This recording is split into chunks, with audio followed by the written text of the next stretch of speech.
목이 축월에 태어나 관성과 인수가 투안이 관인 상생격이다.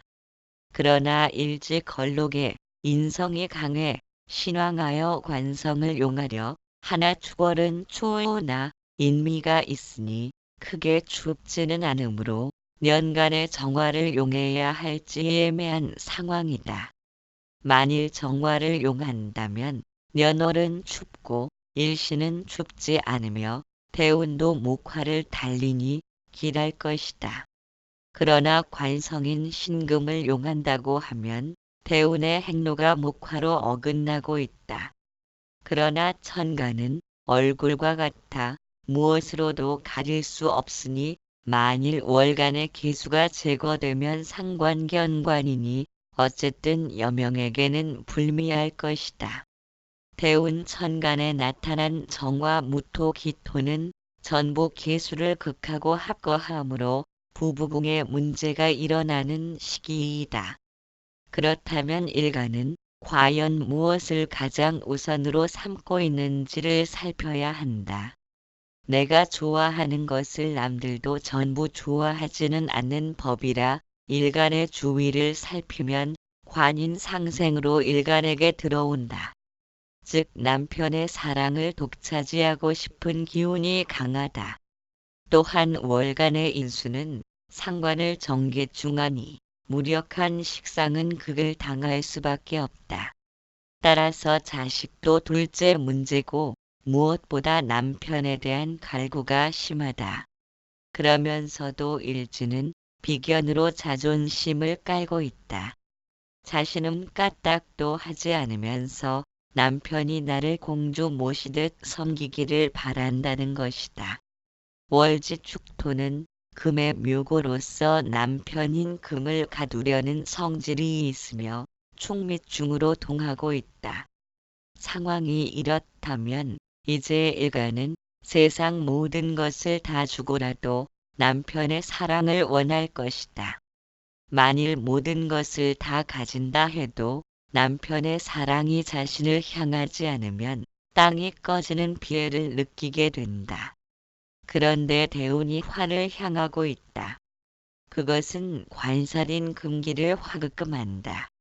남편을 쥐잡듯이 쥐고 흔들고 싶어 한다는 것이다. 22세 병진대운의 병화는 신금을 병신합하고 진토는 신금을 묘지에 가두고 있다. 남편과의 만남이 이루어지는 대운이며 아마 본인에게는 최고의 대운으로 생각할 수 있다. 그런데 정화대운부터 남편에게 이상이 생기기 시작한다. 식상으로 극하기 시작하는 것이다. 그것은 남편이 고분고분 본인을 사랑하지 않는다는 것의 반증이기도 하다. 남편인 신금으로서는 신미쇠지에 앉아 월지에서 충을 당해 흔들리고 월지축토에 임묘되었으며 갑인으로 버티고 있는 거목 같은 부인을 마치 작은 칼로 상대하는 것처럼 무력감이 들 수밖에 없다. 일시지가 인미 귀문관 살로 부인은 자신이 딴 짓을 하지 않는지 틈틈이 노려보고 있다. 신금이 살 곳은 일지이나 일지에 들어가면 신인퇴지가 되어 기운이 끊겨 나가니 답답할 뿐이다. 그러다 살짝 앉은 자리 미중을목을 발견한다. 태산 같은 마누라보다는 다소 곧하니 정감을 느끼는 것이다. 그러나 거기에는 미중정화인 칠살이 노려보고 있다. 을목에게 성큼 다가가기에는 두려운 것이다. 더구나 화대운이 신금을 태워버리려 작정을 한 불덩이가 타오른다. 일간이 어째서 그렇게 남편의 사랑을 갈구하는지 살피면 우선 계축월로 부모 형제궁의 백호살이다. 모친은 허자로 또 나타나니 탁기가 되어 따뜻한 정을 받지 못했다. 더구나 년월주는 초년 청년가라 가슴이 시린 초년과 청년기를 보냈다. 또한 월은 이를 공망시키고 일은 월을 공망시킨다.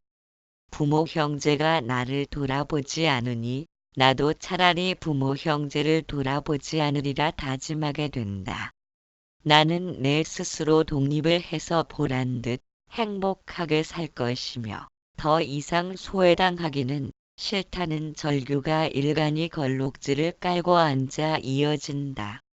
그것은 자존심으로 이어지면서 남편과의 대화의 벽을 가로막게 된다. 남편 신금은 화대운에 조용히 부인 곁을 떠난다. 도저히 이 여자와는 살다가는 형체도 없이 녹아 없어질 것이 분명한 때문이다. 언제? 부인이 42세 무오대운을 맞을 때이다. 무토는 그나마 상관견관을 맡고 있던 기술을 무게합으로 합거시키고 지지, 오화는 인오화국으로 불길은 용암이 흘러내리듯 거세어지고 있다. 몇 년도에 신금이 월지축토인 묘지에 들도록 다구치는 드는 45세 무술년이다. 축술미 사명이 이루어지고 무토가 다시 계수를 합해 상관견관이 일어나며 인술은 오화를 불러오며 허작길이 좌우중을 격하게 일으킨다. 잘 있으라, 내는 간다. 15번. 임수가 4월에 태어나 사중병화가 투하니 편제기역이며 신약하니 년지 인수 신금을 용신한다. 용신이 일간과 멀고 계두되었으며 월지사화가 화극금하고 사신형을 맡고 있다.